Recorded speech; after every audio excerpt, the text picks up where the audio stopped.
जी प्रणाम प्रणाम। आइए हम सब अब परम पूज्य गुरु महाराज की बताए हुई साधना को इस समय करेंगे। अगर कोई नए भाई बहन बैठे हों, नए साधक बैठे हों, उनकी क्रिया बतला दी जा रही है। देखें, जीवन में वैसे तो अलग अलग तरह से देखें तो अलग अलग तरह की अनगिनत साधनाएं हैं। पर मुख्यतः अगर इनको सही ढंग से देखा जाए तो तीन तरह की ही साधनाएं हैं। एक सांसारिक साधनाएं जो हमें संसार प्राप्त कराती हैं, उसमें शरीर भी आ गया, जितनी स्थूल वस्तुएं हैं सारी चीजें आ गई, क्योंकि संसार स्थूल से ही तो बना है। दूसरी है परमार्थिक साधनाएं, जिसमें हम संसार से थोड़ा उठ करके परम अर्थ को जानने की कोशिश करते हैं, और उस परम अर्थ के प्राप्ति के लिए हम उन साधनाओं को करते हैं। उसमें थोड़ा स्थूल साधनाएं भी हैं, थोड़ी सूक्ष्म साधनाएं भी हैं, क्योंकि हम उस अर्थ को प्राप्त करने के लिए वह शक्ति चाहते हैं, और हमारा इच्छा पूर्ण रूप से उसी के ऊपर निर्भर करता है कि हम उस परम अर्थ को प्राप्त कर लें, यानी कि स्वर्ग प्राप्त कर लें या अर्ध मुक्ति प्राप्त कर लें, या जो भी कुछ ऐसी कामनाएं होती हैं। तीसरी साधनाएं जो परम पूज्य गुरु महाराज ने हम सबों को दी है, उसे आध्यात्मिक साधनाएं भी कह सकते हैं, पर जैसा कि आप सब नाम से देखते हैं, इसे आंतरिक साधनाएं कहते हैं। आंतरिक साधना कि क्या है, और परम पूज्य गुरु महाराज ने यह साधना क्यों प्रदान की है। अंतर, आंतरिक अंतर और सत्संग, यानी कि सत्य का संग अंतर में, ये आंतरिक सत्संग है। क्योंकि बाहरी स्वरूप में जिस हम सत्य की बात करते हैं, वह कुछ कुछ अपने आप को कन्विंस करने की बात होती है, पर ज्यादातर दूसरों को कन्विंस करने की बात होती है। हम दूसरों को कन्विंस करते हैं हम सत्यवादी हैं, हम सही हैं, ये सब दूसरों को हम साबित करते हैं। पर आंतरिक जो है, वो अपने अंतर में बगैर गए हम अपने आप को भी नहीं जान पाते हैं। और क्यों नहीं जान पाते हैं, क्यों नहीं अपने अंतर में हम जा पाते हैं, उसी के लिए परम पूज्य गुरु महाराज ने जो साधना दी है उसको ऐसे समझे कि एक कमरा है जिसके अंदर हम हैं। हम यानी वह जीवन जो है, जिस जीवन से यह शरीर चल रहा है, वह लाइफ उस कमरे के अंदर है।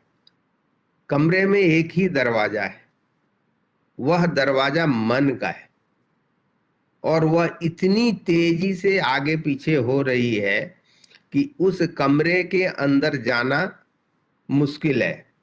हम हैं कहां पर, उस आत्मा को छोड़ करके हम बाहर उसके अंश को लेकर के उस कमरे के बाहर है, यानी कि उसकी थोड़ी शक्ति प्राप्त करके हम उस कमरे के बाहर चले आए।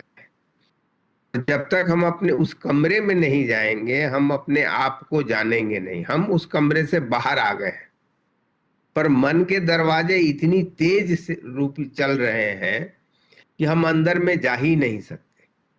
जाने का एक ही उपाय है कि कोई हमारे मन के दरवाजों को पकड़ के रख दे, पर उसकी इतनी गति तेज है कि हमारे बस में है नहीं कि हम पकड़ सकें। इसीलिए हमने जो अभी भजन सुना, गुरु के चरणों के पास जाने से यही होता है कि समर्थ गुरु अगर प्रसन्न हो जाते हैं तो उस मन के दरवाजों को हमारे लिए पकड़ लेते हैं, और तब हम आराम से अंदर जा पाते हैं। तब जब हम अपने अंतर में जाते हैं, तब वहां पर हम उस सत्य को जानते हैं जो कभी नहीं बदलता है। अभी तक हम जो सत्य असत्य की बातें करते हैं, वो किसी न किसी काल में किसी न किसी और एंगल से देखने से वही चीजें असत्य हो जाती है, सत्य हो जाती है। पर वास्तविक सत्य वह है जो किसी काल में, किसी परिप्रेक्ष्य में, कहीं पर भी सृष्टि में जो बदलता नहीं है, वो है उस परमात्मा का गुण। तो वो जब दरवाजे समर्थ गुरु पकड़ते हैं तब हम अपने अंतर में जा पाते हैं, तब वास्तव में हम जान पाते हैं कि वास्तव में हमें चाहिए क्या। अभी तक क्या हो रहा है कि आप किसी से सुन लेते हैं कि आपके जीवन का लक्ष्य यह है, कहीं पर पढ़ लेते हैं जीवन का लक्ष्य ये है, पर वह आपका लक्ष्य नहीं हो सकता जब तक कि आप अपने आप को जानते नहीं है। उसका उदाहरण ऐसे ले ले कि हम देखते हैं किसी के पास अच्छी गाड़ी आ गई, हम अच्छी गाड़ी प्राप्त करना चाहते हैं। किसी के पास अच्छे घर है, उसे देख करके हम अच्छे घर प्राप्त करना चाहते हैं। या जीवन में व्यापारी, इंजीनियर, डॉक्टर, जो भी नाम ले ले, हम किसी और को देख करके हम उस चाहना को अपने अंदर में बसाते हैं और उसके पीछे, उसको प्राप्त करने के पीछे हम भागते हैं। चाहे पढ़ाई के द्वारा हो, जो भी हो, सारे साधनाएं हैं वो सांसारिक साधनाएं हैं, हम उनके पीछे भागते हैं। पर पर वास्तव में क्या वह हमारी इच्छा है? क्या वास्तव में वह हमारा लक्ष्य है? क्या हम उसको कभी समझ पाएंगे? जब तक हम अपने आप को नहीं जानेंगे तब तक समझेंगे कैसे? और इसीलिए कहीं दो संसार हो, परमार्थ हो, अध्यात्म हो, बगैर गुरु के हम आगे बढ़ नहीं सकते। पर वह गुरु अपने ज्ञान के द्वारा, जो संसारिक है, परमार्थिक है, अपने ज्ञान के द्वारा वो जहां तक उसकी पहुंच है उसके हिसाब से बतलाते हैं। पर समर्थ गुरु या परम गुरु कौन होते हैं? जिनकी पहुंच अपने आत्मा तक है। वह आत्मा और जिस परमात्मा का जो अंश है, वहां तक जिनकी अपनी पहुंच है, वही तो उस आत्मा में बतला सकते हैं, वही जो अपने आप को जानते हैं। और इसी के लिए परम पूज्य गुरु महाराज ने कहा है कि समर्थ गुरु करते क्या है? वो अपने दीपक की लौ से आपके दीपक की लौ जला देते हैं, ताकि उस प्रकाश में, जैसे वो मन के दरवाजे, मन को पकड़ लिया, आप अंदर गए, पर कमरे के अंदर तो अंधेरा है, वहां पर बगैर उस दीपक की लौ को आप समझ ही नहीं पाएंगे, अंतर को जाएंगे कि वहां पर वास्तविक सत्य है क्या जिसकी संग हमें करनी है। तो इसलिए बगैर गुरु के, चाहे संसार हो या परमार्थ हो या अध्यात्म हो, आगे बढ़ना असंभव ही है। जैसे आप अगर पुस्तक पढ़ करके संसार में जैसे कुछ कर लेते हैं, पर वह पुस्तक तो किसी और का ज्ञान है ना, जिसने उस पुस्तक को लिखा है वो आपका ज्ञान तो है नहीं। तो दूसरे के ज्ञान को आप धारण करके उस पर भागते हैं, पर जब तक अपने अनुभव से उस ज्ञान को अपना नहीं बना लेंगे तब तक वह ज्ञान आपका नहीं होगा। जैसे तैराकी के बारे में पुस्तक अच्छे अच्छे पढ़ लीजिए, आप दूसरों को लेक्चर तो दे ही सकते हैं और वो सही भी होगा कि, पर वो दूसरों का ज्ञान आप बतला रहे हैं, वो आपका ज्ञान नहीं है।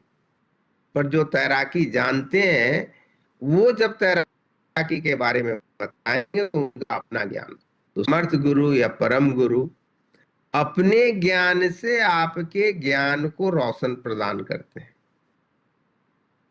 यही फर्क होता है गुरु, परम गुरु या समर्थ गुरु में। परम गुरु, समर्थ गुरु, उनको पूर्ण ज्ञान होता है, क्योंकि वह उस आत्मा का दर्शन कर चुके हैं, उस आत्मा को जान चुके हैं। जो जान गए उनका ज्ञान अपना हो गया। वो ज्ञान तो अनंत काल से है और अनंत काल तक रहेगी, क्योंकि ज्ञान का कभी भी लोप होता नहीं। पर जो उसे अपना बना लेते हैं, जो उसको धारण कर लेते हैं पूर्ण रूप से, हम सांसारिक शब्दों में कहते हैं कि उन्होंने हमें ज्ञान प्रदान किया।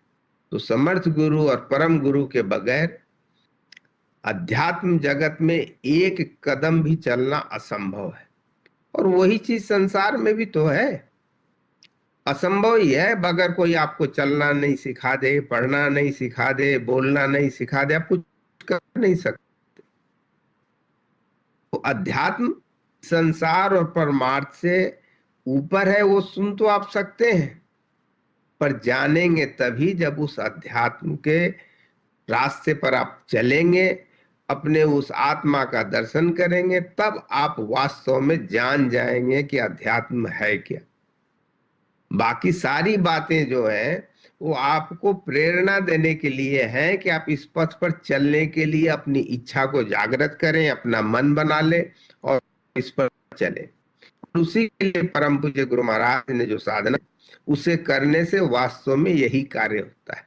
क्योंकि यहाँ पर हल्की झलक मिल जा सकती है, जैसे मन के दरवाजे हिल डुल रहे हैं, पर हल्की वहां से झलक तो मिल ही सकती है बाहर से भी। संसार में भी देखते हैं, किसी को देखना हो तो उसके घर के बाहर, कमरे के बाहर खड़ा होकर के उसकी झलक तो देख ही सकते हैं। तो ये साधना वही करती है। इस साधना को करने